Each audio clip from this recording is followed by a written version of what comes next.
कांग्रेस की लिस्ट तो कभी भी सामने आ जाएगी, लेकिन कांग्रेस में भागम भाग लगातार मची हुई है। चुनाव आते ही कांग्रेस के हाथ छूटने का सिलसिला थम ही नहीं रहा है। एक के बाद एक हाथ कमजोर हो रहा है, वो भी कमलनाथ के गढ़ से। जी हां, छिंदवाड़ा से कमलनाथ का गढ़ कमजोर हो रहा है और बीजेपी कह रही है कि अब छिंदवाड़ा छिन्न भिन्न हो गया है। तो वहीं नारायण त्रिपाठी से जुड़ा हुआ एक बड़ा अपडेट भी आपको दिखाएंगे इस रिपोर्ट में।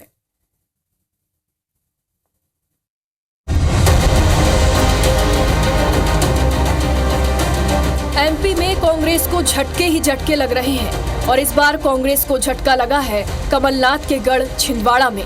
कमलनाथ के परछाई माने जाने वाले दीपक सक्सेना ने गुरुवार सुबह ही कांग्रेस के सभी पदों से इस्तीफा दिया और फिर दीपक सक्सेना के बेटे अजय सक्सेना सैकड़ों समर्थकों के साथ बीजेपी में शामिल हो गए, जिन्हें प्रदेश अध्यक्ष वीडी शर्मा ने बीजेपी की सदस्यता दिलाई।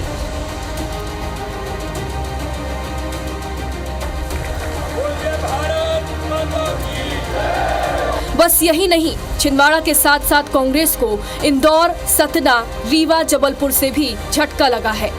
पूर्व एमएलए यादवेंद्र सिंह बीजेपी में शामिल हो गए हैं। वहीं रीवा के पूर्व सांसद देवराज सिंह भी बीजेपी में शामिल हो गए।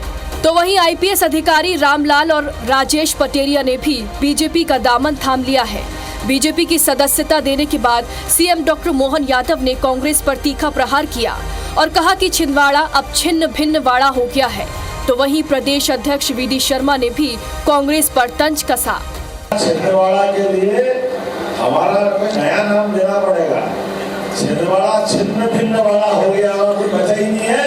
कांग्रेस की साइड से पूरा छिन्न भिन्न हुआ राजनीतिक नेतृत्व और भाजपा की ताकत बढ़ी। अब तो सुनिश्चित हो गया है कि छिंदवाड़ा भी अब कमल का फूल खिलेगा और मोदी जी की होली में अब की बार 400 पार में एक कमल का फूल और छिंदवाड़ा स्वरूपी कमल के फूल पर देश के अंदर प्रधानमंत्री मोदी जी को समर्पित होगा। कांग्रेस में भागम भाग का दौर जारी है। तो वहीं आज भाजपा के पूर्व विधायक नारायण त्रिपाठी ने भी दल बदल लिया है। सतना की मैहर विधानसभा से पूर्व विधायक नारायण त्रिपाठी बसपा में शामिल हो गए। बसपा प्रदेश अध्यक्ष रमाकांत पिप्पल ने त्रिपाठी को सदस्यता दिलाई। हाल ही में हुए विधानसभा चुनाव में नारायण त्रिपाठी चुनाव हार गए थे। बिंद मूवमेंट बिंद बनना चाहिए। इस मूवमेंट के लिए हमें जहां से ताकत मिलेगी उसके साथ चाहेंगे। जहां 3 राज्य की बहन जी ने पहले एडवांस से घोषणा कर चुकी है, तो वो लड़ाई लड़ने के लिए मुझे जो करना पड़ेगा, स्वहिताय नहीं जनहिताय की राजनीति करने के लिए फिर से आज नए मुकाम पर आया हूँ।